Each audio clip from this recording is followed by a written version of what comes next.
ఎప్పటికి ఏ పాపం చేయం, ఏ తప్పు చేయం, ఒక మచ్చ కూడా తెప్పించుకోము అని అనుకోవడం చాలా ప్రమాదం. ఏది రోజైనా సరే ఆడు పడగొట్టడానికి ప్రయత్నిస్తూ ఉంటాడు.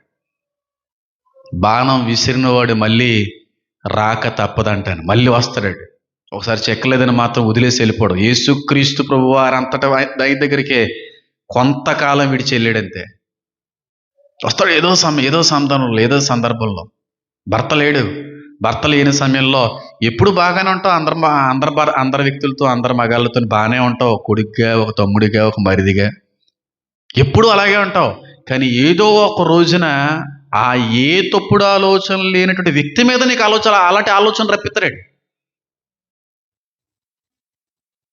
పక్కింటోళ్ళండి, మాకు తమ్ముడు సమానం అండి, మా నాన్నండి, మా తండ్రి సమానం అండి, అంత సీన్ లేదు. అప్పుడు ఒక కూతురు అన్నవాడే నీ మీద ఏదో రకమైన ఆలోచన ఆడికి ఒక రావచ్చు.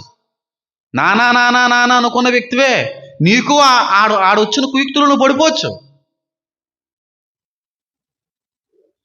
నిన్ను చూశాను కాబట్టి చెప్తున్నాను. నేను ఇన్ని అనుభవాల నుంచి వచ్చిన వ్యక్తిని. నేను